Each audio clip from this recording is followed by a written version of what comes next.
Continue ਕਰਦੇ ਹਾਂ ਜੀ। A layer in the Earth's atmosphere called ionosphere, ਅਸੀਂ ਪੜ੍ਹਿਆ ਕਿ ਅਰਥ ਦੀ ਉੱਪਰਲੀ ਜਿਹੜੀ ਹੈ ਐਟਮੋਸਫੇਅਰ ਦੀ ਉੱਪਰਲੀ ਲੇਅਰ ਆ ਸਭ ਤੋਂ ਉੱਪਰ, ਉਹਨਾਂ ਵਿੱਚ ਆਉਂਦੀ ਜੀ ionosphere. It facilitates radio communication. ਦੱਸੋ ਜੀ, ਰੇਡੀਓ ਕਮਿਊਨੀਕੇਸ਼ਨ ਦੇ ਵਿੱਚ ਇਹ ਫੈਸਿਲੀਟੇਸ਼ਨ ਕਰਦੀ ਆ, ਫਾਇਦਾ ਕਰਦੀ ਆ, ਕਿਉਂ? The presence of ozone causes the reflection of radio waves to earth। ਇਹਦੇ ਵਿੱਚ ਓਜ਼ੋਨ ਲੇਅਰ ਹੁੰਦੀ ਆ? ਨਹੀਂ ਜੀ, ਓਜ਼ੋਨ ਲੇਅਰ ਸਟ੍ਰੈਟੋਸਫੀਅਰ ਵਿੱਚ ਹੁੰਦੀ ਆ। ਇਹ ਪੁਆਇੰਟ ਗਲਤ ਹੋ ਗਿਆ।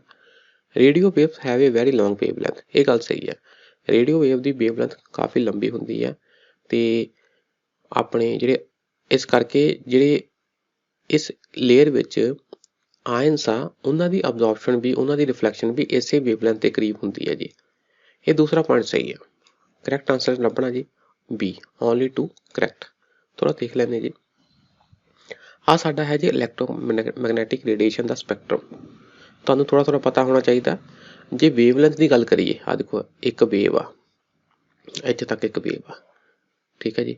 ਇਹਦੀ ਲੈਂਥ ਰੇਡੀਓ ਵੇਵ ਵਿੱਚ ਜ਼ਿਆਦਾ ਆ, ਫਿਰ ਮਾਈਕ੍ਰੋਵੇਵ 'ਚ ਥੋੜ੍ਹੀ ਘੱਟਦੀ ਆ, ਇਨਫਰਾਰੈਡ ਵੇਵ 'ਚ ਹੋਰ ਘੱਟਦੀ ਆ, ਵਿਜ਼ੀਬਲ ਵੇਵ 'ਚ ਹੋਰ ਘੱਟਦੀ ਆ, ਅਲਟਰਾਵਾਇਲਟ, ਐਕਸਰੇ ਅਤੇ ਗਾਮਾ ਰੇ। ਇਸ ਹਿਸਾਬ ਨਾਲ ਕੀ ਆ, ਵੇਵ ਲੈਂਥ ਘੱਟਦੀ ਪਈ ਆ ਅਤੇ ਫ੍ਰੀਕੁਐਂਸੀ ਇਨਕਰੀਜ਼ ਕਰਦੀ ਪਈ ਆ। ਇਹ ਸੀਕੁਐਂਸ ਤੁਸੀਂ ਯਾਦ ਰੱਖਣੀ ਆ ਅਤੇ ਥੋੜ੍ਹਾ ਪੜ੍ਹ ਵੀ ਲੈਣਾ ਜੀ।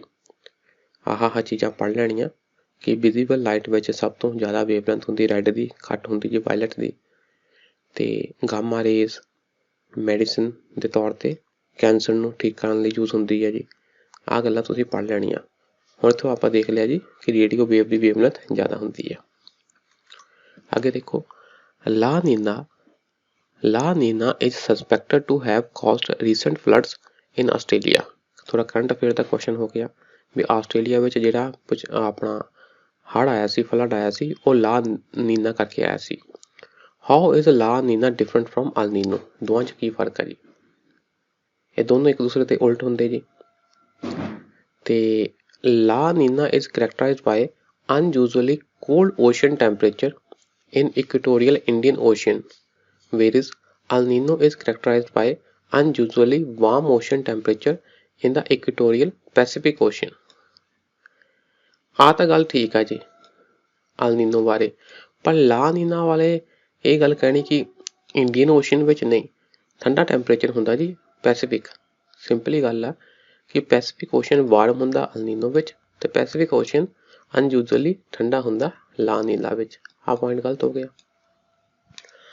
El Nino has adverse effect on southwest monsoon of India, but La Nina has no effect। ਨਹੀਂ ਜੀ, ਦੇਖੋ no effect on monsoon climate। ਇਹ ਗੱਲ ਹੈਗੀ ਆ ਕਿ ਜਦੋਂ ਅਲ ਨੀਨੋ ਆਉਂਦਾ ਆ ਤਾਂ ਸਾਡੇ ਸਾਊਥ ਵੈਸਟ ਮਾਨਸੂਨ ਇੰਡੀਆ ਉੱਤੇ ਕਮਜ਼ੋਰ ਪੈ ਜਾਂਦਾ, ਠੀਕ ਹੈ ਜੀ। ਅਤੇ ਜਦੋਂ ਲਾ ਨੀਨਾ ਆਉਂਦਾ ਅਤੇ ਮਾਨਸੂਨ ਸਟਰੋਂਗ ਹੋ ਜਾਂਦਾ। ਨੋ ਇਫੈਕਟ ਨਹੀਂ ਆ, ਇਫੈਕਟ ਹੈ। ਦੂਸਰਾ ਵੀ ਕੀ ਆ, ਗਲਤ ਆ। ਅਤੇ ਉਸ ਹਿਸਾਬ ਨਾਲ ਆਨਸਰ ਕੀ ਹੋ ਗਿਆ ਜੀ ਡੀ। ਦੋਨੋਂ ਸਟੇਟਮੈਂਟਾਂ ਗਲਤ ਆ ਜੀ। ਅੱਗੇ ਦੇਖੋ, what is difference between asteroids and comets? ਦੱਸੋ ਜੀ, ਐਸਟਰੋਇਡ ਅਤੇ ਕੋਮੈਟ ਵਿੱਚ ਕੀ ਫਰਕ ਆ? ਕਰੈਕਟ ਆਪਾਂ ਚੱਕਣਾ। Asteroids are small rocky planetoids while comets are formed of frozen gases held together by rocky and metallic material। ਇਹ ਗੱਲ ਹੈ, ਜਿਹੜੇ ਐਸਟਰੋਇਡ ਹੁੰਦੇ ਆ ਉਹ ਛੋਟੇ ਚਟਾਨਾਂ ਦੇ ਟੁਕੜੇ ਹੁੰਦੇ ਆ, ਅਤੇ ਜਿਹੜਾ ਹੁੰਦਾ ਕੋਮੇਟ ਉਹ ਫਰੋਜ਼ਨ ਗੈਸਿਸ ਹੁੰਦੀਆਂ, ਠੀਕ ਹੈ ਜੀ। held together by rocky and metallic materials, ਇਹ ਠੀਕ। ਐਸਟਰੋਇਡਸ R found mostly between the orbits of Mars and Jupiter, while comets are found mostly between Venus and Mercury। ਆਹ ਐਸਟਰੋਇਡ ਬਾਰੇ ਤਾਂ ਗੱਲਾਂ ਸਹੀ ਦੱਸੀਆਂ ਜੀ, ਮਾਰਸ ਅਤੇ ਜੂਪੀਟਰ ਵਿੱਚ ਹੁੰਦਾ ਮੋਸਟਲੀ, ਪਰ ਕੋਮੈਟਸ ਵੀਨਸ ਅਤੇ ਮਰਕਰੀ ਵਿੱਚ ਨਹੀਂ ਹੁੰਦੇ। ਇਹ ਬਿਯੋਂਡ ਨੈਪਚੂਨ ਹੁੰਦੇ ਜੀ, ਸਾਡੇ ਯੂਨੀਵਰਸ ਦੇ ਜਿਹੜੀ ਕਿਨਾਰਾ ਹੈ ਨਾ ਉੱਥੇ ਹੁੰਦੇ ਜੀ। ਇਹ ਸੋਰੀ ਯੂਨੀਵਰਸ ਨਹੀਂ, ਸਾਡਾ ਸੋਲਰ ਸਿਸਟਮ ਹੈ ਨਾ ਜਿਹੜਾ ਆਹ ਸੂਰਜ ਆ ਉਹਦੇ ਦੁਆਲੇ ਗ੍ਰਹਿ ਘੁੰਮਦੇ ਆ, ਅਤੇ ਅਖੀਰ ਵਾਲਾ ਗ੍ਰਹਿ ਨੈਪਚੂਨ ਤੋਂ ਬਾਅਦ ਕਿਊਪਰ ਬੈਲਟ ਹੁੰਦੀ ਆ, ਉੱਥੇ ਕਾਫੀ ਕੋਮੈਟ ਹੁੰਦੇ ਆ, ਵੀਨਸ ਤੇ ਮਰਕਰੀ ਵਿੱਚ ਨਹੀਂ। ਦੂਸਰਾ ਪੁਆਇੰਟ ਗਲਤ ਹੋ ਗਿਆ। Comet show a perceptible glowing tail while asteroids do not. ਇਹ ਗੱਲ ਹੈ, ਕੋਮੈਟਸ ਦੀ ਸਾਨੂੰ ਇੱਕ ਟੇਲ ਜੀ ਦਿਖਦੀ ਆ, ਪੂਛ ਦਿਖਦੀ ਆ ਜੀ, ਗਲੋਇੰਗ ਚਮਕਾਉਂਦੀ ਹੋਈ, ਹੈ ਨਾ, ਇਹ ਚਮਕਦੀ ਹੋਈ ਤੇਲ ਦਿਖਦੀ ਆ। ਇਹ ਗੱਲ ਸਹੀ ਆ ਜੀ, ਪਹਿਲਾ ਅਤੇ ਤੀਸਰਾ ਸਹੀ ਆ, ਬੀ ਆਨਸਰ ਆ ਜੀ। ਪੜ੍ਹ ਲਓ ਥੋੜ੍ਹਾ। ਆ ਦੇਖੋ ਜੀ, ਆ ਸਾਡਾ ਸੂਰਜ ਸਿਸਟਮ ਆ, ਸੋਲਰ ਸਿਸਟਮ ਦੇ ਇੱਥੇ ਆਹ ਛੋਟੇ ਛੋਟੇ ਜਿਹੜੇ ਆ ਨਾ ਤੁਹਾਨੂੰ ਦਿਖਾਈ ਦੇ ਰਹੇ ਆ ਚਮਕੀਲੇ ਜਿਹੇ, ਇਹ ਹੁੰਦੇ ਕਿਊਪਰ ਬੈਲਟ। ਇਹ ਕਿਊਪਰ ਬੈਲਟ ਦੇ ਵਿੱਚੋਂ ਕੋਮੇਟ ਜ਼ਿਆਦਾ ਹੁੰਦੇ ਜੀ। Comets found beyond Neptune, that is Kuiper belt. The Kuiper belt is a definite shaped region of icy objects. ਇਹ icy object ਹੁੰਦੇ ਜੀ, ਜਿਸ ਤਰ੍ਹਾਂ ਬਰਫ਼ ਜਮੀ ਹੁੰਦੀ ਨਾ ਉਸ ਤਰ੍ਹਾਂ ਦੇ ਜੰਮੇ ਹੋਏ ਹੁੰਦਾ ਜੀ, ਇਹ ਠੰਡੇ, ਕਿਉਂਕਿ ਸੂਰਜ ਤੋਂ ਬਹੁਤ ਦੂਰ ਆ। Beyond the orbit of Neptune, it is home to Pluto and most of the known dwarf planets and some comets. ਠੀਕ ਹੈ ਜੀ, ਇੱਥੇ ਕਈ ਕੋਮੇਟ ਵੀ ਹੁੰਦੇ ਆ, ਛੋਟੇ ਪਲੈਨਟ ਵੀ ਆ, ਪਲੂਟੋ ਵੀ ਆ ਇਹਦੇ ਵਿੱਚ, ਇਹ ਗੱਲਾਂ। Westerlies in southern hemisphere are stronger and persistent than in the northern hemisphere. Why जी? ਆ देखो जरा ਆਪਾਂ ਨਕਸ਼ਾ ਫਿਰ ਦੇਖੋ ਜੀ, ਤੁਸੀਂ ਨਕਸ਼ਾ ਇੱਥੇ ਹੈ ਨਹੀਂ, ਚਲੋ ਦੇਖੋ ਆਪਾਂ ਦੇਖਿਆ ਕਿ ਆ ਹੈਗੀ ਤੁਹਾਡੀ ਧਰਤੀ, ਠੀਕ, ਆ 0 ਡਿਗਰੀ ਆ, ਆ 30 ਡਿਗਰੀ ਆ, ਆ ਤੁਹਾਡਾ 60 ਡਿਗਰੀ ਆ, ਠੀਕ ਹੈ ਜੀ। ਇੱਥੋਂ ਹਵਾਵਾਂ ਚੱਲਦੀਆਂ ਐ ਨੂੰ, ਇਹਨੂੰ ਕਹਿੰਦੇ ਈਸਟਰਲੀ, ਇੱਥੋਂ ਚੱਲਦੀਆਂ ਐ ਨੂੰ, ਇਹਨੂੰ ਕਹਿੰਦੇ ਵੈਸਟਰਲੀ। ਇਹ ਦੋਨੇ ਹੈਮੀਸਫੇਅਰ ਵਿੱਚ ਆ ਜੀ, ਦੋਨੋਂ ਹੈਮੀਸਫੇਅਰ ਵਿੱਚ ਇਸ ਤਰ੍ਹਾਂ ਹੀ ਆ। ਹੁਣ 30 ਤੋਂ 60 ਦੇ ਵਿੱਚ ਜਿਹੜੀ ਹੈ ਨਾ, ਇਹਦੇ ਵਿੱਚ ਇੱਧਰ ਜਿਹੜਾ 30 ਤੋਂ 60 ਦੇ ਵਿੱਚ ਆ ਨਾ ਵੈਸਟਰਲੀਜ਼, ਉਹ ਕਾਫੀ ਸਟਰੋਂਗ ਹੁੰਦੀਆਂ ਕੰਪੇਅਰ ਟੂ ਨਾਰਥ ਵਾਲੇ ਨਾਲੋਂ। ਦੱਸੋ ਜੀ ਕਿਉਂ? ਆਪਾਂ ਪਹਿਲਾਂ ਵੀ ਪੜ੍ਹਿਆ ਕਿ ਸਾਊਥ ਵਿੱਚ ਰੋਰਿੰਗ 40 ਕਹਿੰਦੇ ਆ, ਇੱਥੇ ਕਾਫੀ ਸਟਰੋਂਗ ਹਵਾਵਾਂ ਚੱਲਦੀਆਂ। ਇਹ ਕਾਹਤੋਂ ਹੁੰਦਾ ਜੀ? ਨਾਰਥ ਵਿੱਚ ਉਨੀਆਂ ਸਟਰੋਂਗ ਨਹੀਂ ਹੈ, ਸਾਊਥ ਵਿੱਚ ਇੰਨੀਆਂ ਸਟਰੋਂਗ ਕਾਹਤੋਂ ਆ? Southern hemisphere has less land mass as compare to northern hemisphere. ਇਹ ਗੱਲ ਸਹੀ ਹੈ ਜੀ, ਸਾਊਥ ਵਿੱਚ ਲੈਂਡ ਘੱਟ ਆ, ਇਸ ਕਰਕੇ ਕੀ ਆਪਣਾ ਜਿਹੜਾ ਜਿਹੜੇ ਉੱਥੋਂ ਦੇ ਹੈ ਹਵਾਵਾਂ ਵਗੈਰਾ, ਇਹ ਕਾਫੀ ਸਟਰੋਂਗ ਰਹਿੰਦੀਆਂ ਸਾਊਥ ਵਿੱਚ, ਕਿਉਂਕਿ ਲੈਂਡ ਮਾਸ ਵਿੱਚ ਕੀ ਹੁੰਦਾ, ਲੈਂਡ ਮਾਸ ਵਿੱਚ ਜਿਹੜੀ ਉਹਦੀ ਆਪਾਂ ਕਹਿ ਲਈਏ ਕਿ ਇੱਕ ਕੌਂਸਟੈਂਸੀ ਜਿਹੜੀ ਆ ਉਹ ਟੁੱਟ ਜਾਂਦੀ ਆ ਹਵਾਵਾਂ ਦੀ। Coriolis force is higher in southern hemisphere as compare to northern hemisphere. ਨਹੀਂ ਜੀ, ਕੋਰੀਓਲਿਸ ਫੋਰਸ ਦੋਵਾਂ ਹੈਮੀਸਫੇਅਰ ਵਿੱਚ ਸੇਮ ਆ, ਇਹ ਗੱਲ ਨਹੀਂ ਹੈ ਇੰਨੀ, ਇਹ ਕੋਈ ਗੱਲ ਨਹੀਂ ਹੈ। ਆਂਸਰ ਹੈ ਜੀ ਏ, ਵਨ ਓਨਲੀ। ਅੱਗੇ ਦੇਖੋ, ਆ ਦੇਖੋ ਪੜ੍ਹ ਲਈਏ। The speed of these winds are higher and persistent in southern hemisphere. The land mass in southern hemisphere is lesser comparison to northern hemisphere. South ਵਿੱਚ ਕੀ ਆ? Land mass, ਜ਼ਮੀਨ ਘੱਟ ਆ, north ਵਿੱਚ ਜ਼ਿਆਦਾ ਆ। As these winds crosses the land mass, its velocity decreases. ਠੀਕ ਹੈ ਜੀ, ਧਰਤੀ ਉੱਤੇ ਇਹਦੀ velocity ਘਟ ਜਾਂਦੀ ਆ। Thus the effect of westerlies is less over northern hemisphere than in the southern hemisphere. ਠੀਕ ਹੈ ਜੀ, ਸਾਊਥ ਵਿੱਚ ਕੀ ਆ, ਇਹ ਜ਼ਿਆਦਾ ਸਟਰੋਂਗ। ਅੱਗੇ ਦੇਖੋ, what could be the main reason for the formation of African and Eurasian desert belt? ਦੇਖੋ ਕਰੈਕਟ ਆ, ਆਪਾਂ ਲੱਭਣਾ ਪਹਿਲਾਂ ਦੇਖ ਲਓ ਜੀ। ਆ ਦੇਖੋ ਨਾ, ਆ ਵਰਲਡ ਦੇ ਡੈਜ਼ਰਟ ਦਿੱਤੇ ਹੋਏ ਆ, ਮਰੁਸਥਲ। ਆ ਹੈ ਤੁਹਾਡਾ ਅਫਰੀਕਾ ਵਿੱਚ ਡੈਜ਼ਰਟ, ਇੱਧਰ ਡੈਜ਼ਰਟ। ਆ ਹੈ ਤੁਹਾਡਾ ਯੂਰੇਸ਼ੀਅਨ, ਮਤਲਬ ਯੂਰੋਪ ਤੇ ਏਸ਼ੀਆ ਦੇ ਵਿਚਕਾਰ ਵਾਲੇ ਰੀਜਨ ਵਿੱਚ ਡੈਜ਼ਰਟ। ਹੁਣ ਇਹਨਾਂ ਦਾ ਕੀ ਕਾਰਨ ਆ, ਉਹ ਆਪਾਂ ਦੇਖਣਾ ਜੀ। It is located in the subtropical high pressure cells. Subtropic ਦੇਖੋ, ਆ ਭੂਮੱਧ ਰੇਖਾ, ਭੂਮੱਧ ਰੇਖਾ ਦੇ ਲਾਗੇ ਵਾਲਾ ਏਰੀਆ ਹੁੰਦਾ ਜੀ ਟ੍ਰੋਪਿਕ, ਉਹ ਤੋਂ ਥੋੜਾ ਦੂਰ ਵਾਲਾ ਏਰੀਆ ਹੁੰਦਾ ਸਬ ਟ੍ਰੋਪਿਕ। ਇਹ ਗੱਲ ਤਾਂ ਸਹੀ ਹੈ ਜੀ। ਸਬ ਟ੍ਰੋਪਿਕ ਏਰੀਆ ਤੇ ਹਾਈ ਪ੍ਰੈਸ਼ਰ ਸੈੱਲ, ਆ ਇੰਪੋਰਟੈਂਟ ਪੁਆਇੰਟ ਆ। ਜਿੱਥੇ ਪ੍ਰੈਸ਼ਰ ਜ਼ਿਆਦਾ ਹੋਵੇ ਨਾ, ਉੱਥੇ ਮੀਂਹ ਨਹੀਂ ਪੈਂਦਾ, ਇਸ ਕਰਕੇ ਜਿੱਥੇ ਹਾਈ ਆ ਉੱਥੇ ਮੀਂਹ ਨਹੀਂ ਪੈਂਦਾ। ਜਿੱਥੇ ਲੋ ਪ੍ਰੈਸ਼ਰ ਆ ਉੱਥੇ ਕੀ ਆ, ਆਸੇ ਪਾਸੇ ਕੀ ਆ, ਹਵਾਵਾਂ ਆਉਂਦੀਆਂ ਤੇ ਉੱਪਰ ਨੂੰ ਜਾਂਦੀਆਂ ਤੇ ਠੰਡੇ ਹੋ ਕੇ ਬਾਰਿਸ਼ ਕਰ ਦਿੰਦੀਆਂ। ਇਹ ਸਭ ਟ੍ਰੋਪਿਕ ਹਾਈ ਪ੍ਰੈਸ਼ਰ ਸੈੱਲ ਵਿੱਚ ਆਉਂਦਾ ਤੇ ਹਾਈ ਪ੍ਰੈਸ਼ਰ ਵਿੱਚ ਕੀ ਆ, ਮੀਂਹ ਨਹੀਂ ਪੈਂਦਾ ਹੁੰਦਾ। ਗੱਲ ਸਹੀ ਆ, ਠੀਕ ਹੈ ਜੀ, ਇਹਨੂੰ ਚੱਕ ਦੋ ਜੀ, ਸਹੀ ਹੈ ਜੀ, ਪਹਿਲਾ ਹੋ ਗਿਆ ਸਹੀ। It is under the influence of warm ocean currents. ਨਹੀਂ, ਜਿੱਥੇ ਠੰਡੇ ਓਸ਼ਨ ਕਰੰਟ ਹੁੰਦੇ ਆ ਨਾ, ਉੱਥੇ ਮੀਂਹ ਨਹੀਂ ਪੈਂਦਾ, ਉੱਥੇ ਮੀਂਹ ਘੱਟ ਪੈਂਦਾ। ਜਿੱਥੇ ਗਰਮ ਓਸ਼ਨ ਕਰੰਟ ਹੁੰਦੇ ਆ, ਉੱਥੇ ਮੀਂਹ ਪੈਂਦਾ ਹੁੰਦਾ। ਇਸ ਕਰਕੇ ਆਹ ਪੁਆਇੰਟ ਹੋ ਗਿਆ ਗਲਤ। ਆਂਸਰ ਹੈ ਜੀ ਓਨਲੀ ਵਨ, ਇਹ ਆਂਸਰ ਹੈ ਜੀ। The jet aircrafts fly very easily and smoothly in the lower stratosphere. ਠੀਕ ਹੈ ਨਾ, ਜਿੱਦਾਂ ਹੁਣ ਧਰਤੀ ਆ, ਆਹ ਧਰਤੀ ਦੀ ਪਹਿਲੀ ਲੇਅਰ ਕਿਹੜੀ ਆ, ਟ੍ਰੋਪੋਸਫੀਅਰ, ਉੱਤੇ ਕਿਹੜੀ ਆ, ਸਟ੍ਰੈਟੋਸਫੀਅਰ। ਤਾਂ ਜਿਹੜੇ ਜੈਟ ਏਅਰਕ੍ਰਾਫਟ ਆ, ਕਹਿੰਦੇ ਸਟ੍ਰੈਟੋਸਫੀਅਰ ਵਿੱਚ ਬੜੇ ਆਰਾਮ ਨਾਲ ਇਹ ਉੜਦੇ ਆ। What could be the appropriate explanation? ਕਾਰਨ ਦੱਸਣਾ ਜੀ, ਆਪਾਂ ਕਰੈਕਟ ਸਟੇਟਮੈਂਟ ਚੱਕਣੀ ਆ। There are no clouds or water vapor in the lower stratosphere. ਇਹ ਗੱਲ ਸਹੀ ਆ, ਲੋਅਰ ਸਟ੍ਰੈਟੋਸਫੀਅਰ ਵਿੱਚ ਬੱਦਲ ਨਹੀਂ ਹੁੰਦੇ, ਬਹੁਤ ਘੱਟ, ਨਾ ਦੇ ਬਰਾਬਰ, ਤੇ ਪਾਣੀ ਵਿੱਚ ਅਤੇ ਉੱਥੇ ਨਮੀ ਨਹੀਂ ਹੁੰਦੀ, ਬੱਦਲਾਂ ਵਿੱਚ ਨਮੀ ਨਹੀਂ ਆ, ਵਾਟਰ ਪੇਪਰ ਨਹੀਂ ਆ, ਇਸ ਕਰਕੇ 에ਅਰਕ੍ਰਾਫਟ ਨੂੰ ਉੱਡਣ ਵਿੱਚ ਆਸਾਨੀ ਹੁੰਦੀ ਹੈ ਜੀ। ਠੀਕ ਹੈ ਜੀ। There are no vertical winds in the lower stratosphere, ਇੱਥੇ ਹਵਾਵਾਂ ਵੀ ਸ਼ਾਂਤ ਹੁੰਦੀਆਂ, ਤੇ ਉੱਪਰ ਨੂੰ ਹਵਾਵਾਂ ਕੋਈ ਇੰਨੀਆਂ ਨਹੀਂ ਹੁੰਦੀਆਂ, ਉੱਪਰ ਥੱਲੇ ਹਵਾਵਾਂ ਘੁੰਮਦੀਆਂ ਨਹੀਂ, ਇਸ ਕਰਕੇ ਜਹਾਜ਼ ਨੂੰ ਉੱਡਣ ਵਿੱਚ ਆਸਾਨੀ ਹੁੰਦੀ ਹੈ। ਆਂਸਰ ਦੋਨੋਂ ਸਹੀ ਹੈ ਜੀ, both A and 2 are correct. C answer. Which of the following is or are cited by the scientist as evidence for the continued expansion of universe? ਦੱਸੋ ਜੀ। ਹੁਣ ਸਾਡਾ ਯੂਨੀਵਰਸ ਕੰਟੀਨਿਊਸ ਐਕਸਪੈਂਡ ਹੁੰਦਾ, ਸਾਨੂੰ ਕਿਸ ਤਰ੍ਹਾਂ ਪਤਾ ਲੱਗਦਾ? ਡਿਟੈਕਸ਼ਨ ਆਫ ਮਾਈਕਰੋਵੇਵਸ ਇਨ ਸਪੇਸ, ਇਹ ਗੱਲ ਸਹੀ ਹੈ ਜੀ। ਜਦੋਂ ਸ਼ੁਰੂਆਤੀ ਦੌਰ ਵਿੱਚ ਬਿਗ ਬੈਂਗ ਹੋਇਆ ਸੀ ਨਾ, ਉਸ ਵੇਲੇ ਜਿਹੜੀਆਂ ਰੇਡੀਏਸ਼ਨਸ ਵਗੈਰਾ ਸੀ, ਮਾਈਕਰੋਵੇਵਸ ਸੀਗੀਆਂ, ਉਹ ਸਾਨੂੰ ਹੱਲੇ ਵੀ ਅਸੀਂ ਡਿਟੈਕਟ ਕਰ ਲੈਂਦੇ ਹਾਂ। ਇਹਦਾ ਮਤਲਬ ਕਦੀ ਬਿਗ ਬੈਂਗ ਹੋਇਆ ਹੋਏਗਾ। ਪਹਿਲਾ ਪੁਆਇੰਟ ਸਹੀ ਹੈ ਜੀ। Observation of red shift phenomena in space, ਇਹ ਤੁਸੀਂ ਥੋੜ੍ਹੀ ਗੱਲ ਸਮਝੋ, ਤੁਸੀਂ ਸਕੂਲਾਂ ਵਿੱਚ ਪੜ੍ਹੀ ਵੀ ਹੋਏਗੀ। ਆਹ ਧਰਤੀ ਆ, ਧਰਤੀ ਵਿੱਚ ਜਦੋਂ ਅਸੀਂ ਬਾਹਰੋਂ ਆਉਣ ਵਾਲੀ ਰੇਡੀਏਸ਼ਨਸ ਨੂੰ ਦੇਖਦੇ ਹਾਂ, ਉਹਦਾ ਸਪੈਕਟਰਮ ਦੇਖਦੇ ਹਾਂ, ਤੇ ਜਿੱਦਾਂ ਸਾਡਾ ਸਪੈਕਟਰਮ ਹੁੰਦਾ ਜੀ ਰੈੱਡ, ਹੈ ਨਾ, ਬਿਬਗੋਇਡ ਹੁੰਦਾ, 7 ਰੰਗ ਹੁੰਦੇ ਆ, ਉਹਨਾਂ ਵਿੱਚ ਅਖੀਰਲਾ ਹੁੰਦਾ ਜੀ ਨੀਲਾ, ਪਹਿਲਾ ਹੁੰਦਾ ਜੀ ਰੈੱਡ। ਜੇ ਤਾਂ ਸਪੈਕਟਰਮ ਰੈੱਡ ਵੱਲ ਜ਼ਿਆਦਾ ਹੋ ਜਾਏ, ਇਹਦਾ ਮਤਲਬ ਜਿਹੜੀ ਸੋਰਸ ਆਫ ਲਾਈਟ ਆ ਉਹ ਪਰੇ ਜਾ ਰਹੀ ਆ, ਇਹਦਾ ਮਤਲਬ ਯੂਨੀਵਰਸ ਐਕਸਪੈਂਡਿੰਗ ਆ। ਤਾਂ ਜੇ ਤਾਂ ਹੋਵੇ ਬਲੂ ਵੱਲ ਨੂੰ ਸ਼ਿਫਟ, ਇਹਦਾ ਮਤਲਬ ਸੋਰਸ ਆਫ ਲਾਈਟ ਨੇੜੇ ਆ ਰਹੀ ਆ, ਤੇ ਇਹ ਰੈੱਡ ਸ਼ਿਫਟ ਕਰਕੇ ਸਾਨੂੰ ਪਤਾ ਲੱਗਦਾ ਕਿ ਯੂਨੀਵਰਸ ਐਕਸਪੈਂਡ ਹੋ ਰਿਹਾ ਜੀ। ਦੂਸਰਾ ਪੁਆਇੰਟ ਵੀ ਸਹੀ ਹੈ। ਠੀਕ। ਅੱਛਾ, ਮੂਵਮੈਂਟ ਆਫ ਐਸਟਰੋਇਡਸ ਇਨ ਸਪੇਸ, ਇਹਦਾ ਕੋਈ ਇੰਨਾ ਸੰਬੰਧ ਨਹੀਂ। Occurrence of supernova ਐਕਸਪਲੋਜਨਸ in space, ਇਹਦਾ ਵੀ ਕੋਈ ਇੰਨਾ ਸਾਨੂੰ ਨਹੀਂ ਪਤਾ ਲੱਗਦਾ। ਆਹ 2 ਪੁਆਇੰਟ ਸਹੀ ਹੈ ਜੀ। ਆਂਸਰ ਹੈ ਜੀ ਫਸਟ ਐਂਡ 2। ਤੁਸੀਂ ਵੈਸੇ ਵੀ ਦੇਖ ਲੈਣਾ ਆਂਸਰ ਵਿੱਚ ਫਸਟ 2 ਕਿੱਥੇ ਆ, ਫਸਟ 2 ਕਿਤੇ ਹੋਰ ਹੈ ਨਹੀਂ, ਪਹਿਲੇ ਵਿੱਚ ਹੀ ਆ। ਇਹ ਆਂਸਰ ਹੈ ਜੀ। The cosmic microwave background is the thermal radiation left over from the Big Bang. ਜਦੋਂ ਬਿਗ ਬੈਂਗ ਹੋਇਆ ਉਸ ਵੇਲੇ ਜਿਹੜੀਆਂ ਥਰਮਲ ਰੇਡੀਏਸ਼ਨਸ ਰਹਿ ਗਈਆਂ, ਠੀਕ, ਉਹਨੂੰ ਅਸੀਂ ਡਿਟੈਕਟ ਕਰਕੇ ਪਤਾ ਕਰ ਲੈਂਦੇ ਹਾਂ ਵੀ ਕਦੀ ਬਿਗ ਬੈਂਗ ਹੋਇਆ ਹੋਏਗਾ। ਬਿਗ ਬੈਂਗ ਕੀ ਹੈ ਜੀ? ਜਦੋਂ ਸਾਡਾ ਯੂਨੀਵਰਸ ਬਣਿਆ, ਇਹ ਥਿਊਰੀ ਦਿੱਤੀ ਜਾਂਦੀ ਹੈ ਕਿ ਸ਼ੁਰੂਆਤ ਵਿੱਚ ਬਹੁਤ ਇੱਕ ਇੱਦਾਂ ਸੀਗਾ ਪੁਆਇੰਟ ਸੀਗਾ ਜਿਹਦੇ ਵਿੱਚ ਸਾਰੇ ਮੈਟਰ ਸੀਗੇ, ਹੈ ਨਾ, ਇਹ ਸਾਰਾ ਇਕੱਠਾ ਸੀ, ਸਾਰਾ ਮੈਟਰ ਇਕੱਠਾ ਸੀਗਾ।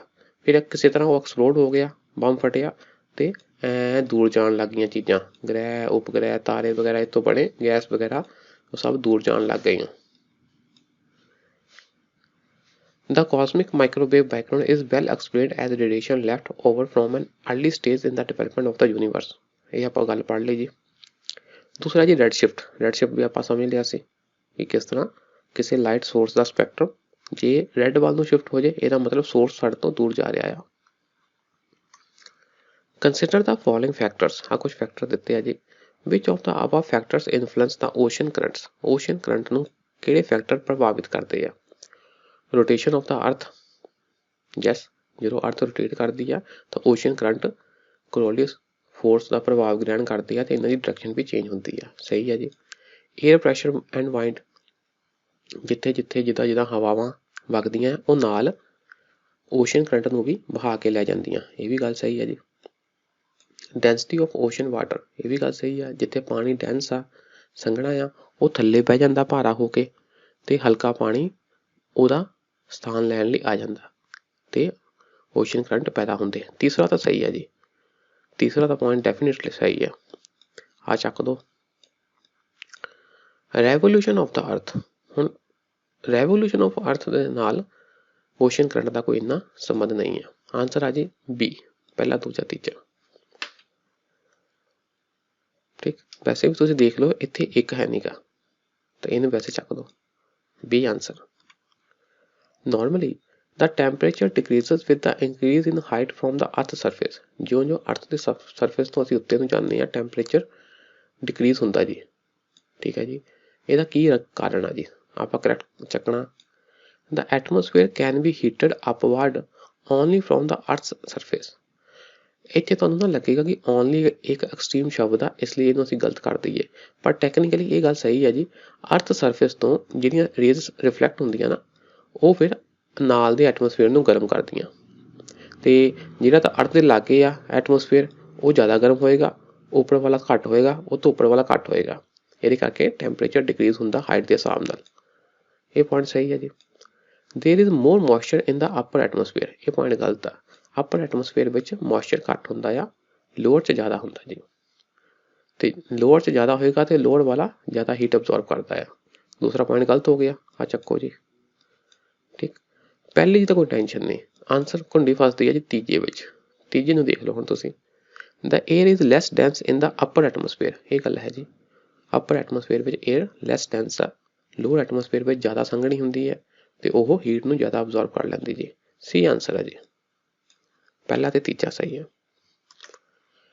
ਵਿਚ one of the following is the characteristic climate of the tropical savanna reason.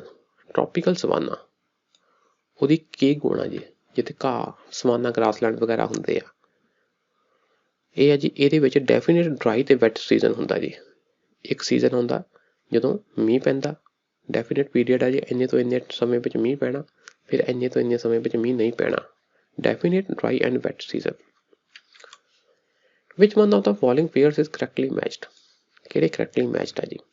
Geographical feature दिते गए ते रीजन दिते गए आ। अबिसियन प्लेटू की यह अरेबिया विच आ। एटलस माउंटेन्स की यह नॉर्थ वैसट अफ्रीका विच आ। गैना हाईलैंड्स की यह साउथ वैसटर्न अफ्रीका विच आ। ओकावैंगो बेसिन की यह पैटागोनिया विच आ।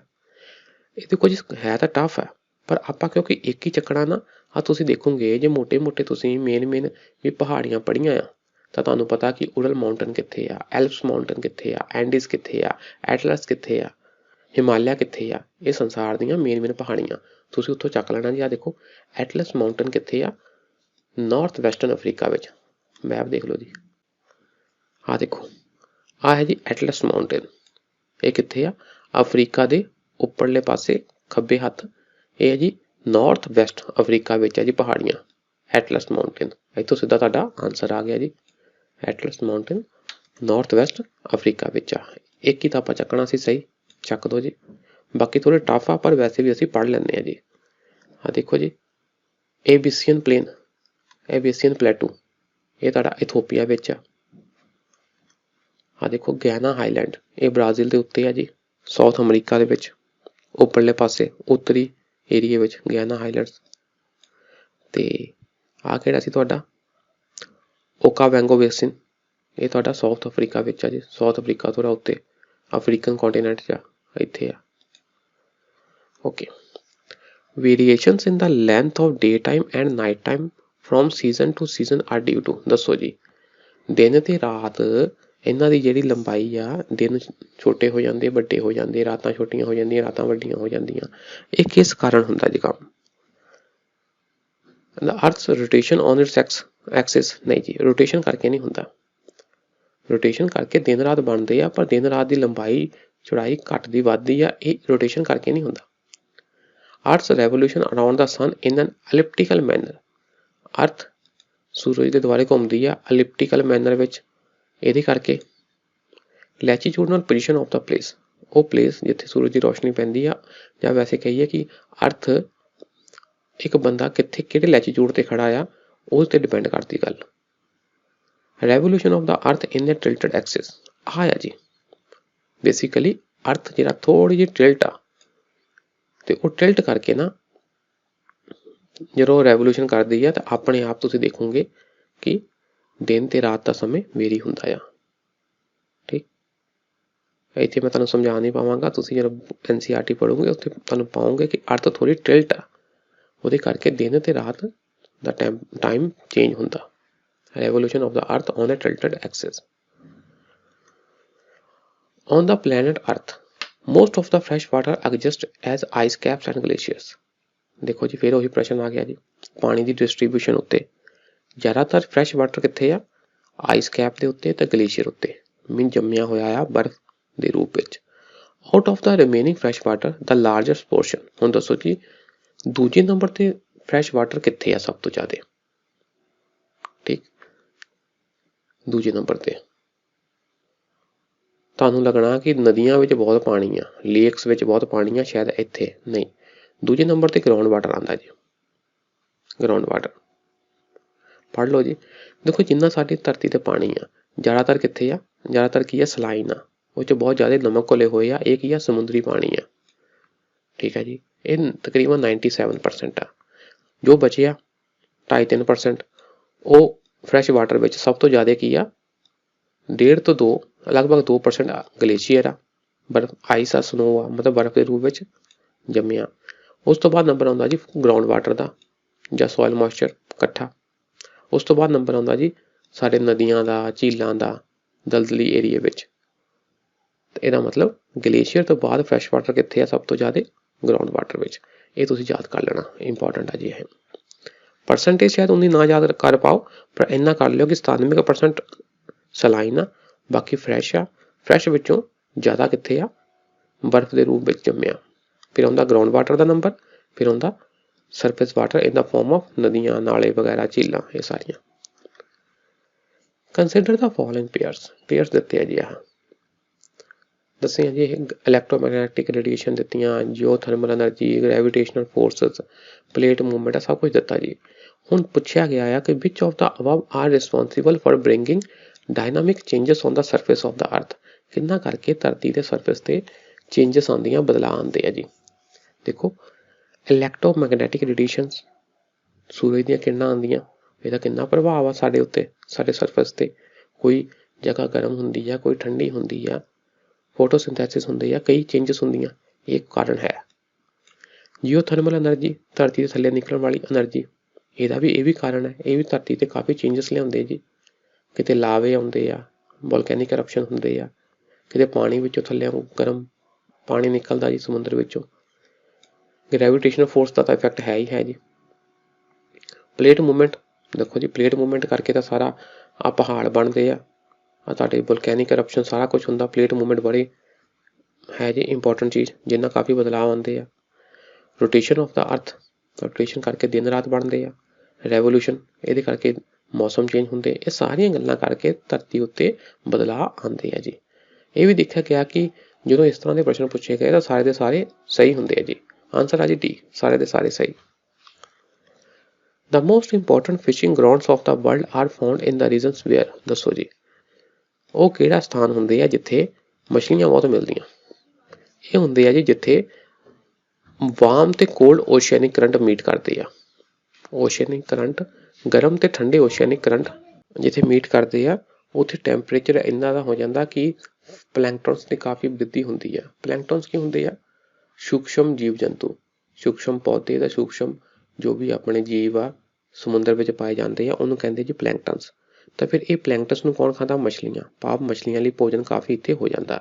ਇਸ ਲਈ ਜਿੱਥੇ ਵਾਰਮ, ਗਰਮ ਤੇ ਠੰਡੇ ਕਰੰਟ ਮਿਲਦੇ ਆ, ਉੱਥੇ ਕਾਫੀ ਮਛਲੀਆਂ ਪਾਈਆਂ ਜਾਂਦੀਆਂ। ਅੱਜ ਲਈ ਇੰਨਾ ਹੀ ਰੱਖਦੇ ਹਾਂ ਜੀ, ਬਾਕੀ ਨੈਕਸਟ ਕਲਾਸ ਵਿੱਚ ਕਰਾਂਗੇ। ਸ਼ੁਕਰੀਆ, ਸਤਿ ਸ਼੍ਰੀ ਅਕਾਲ।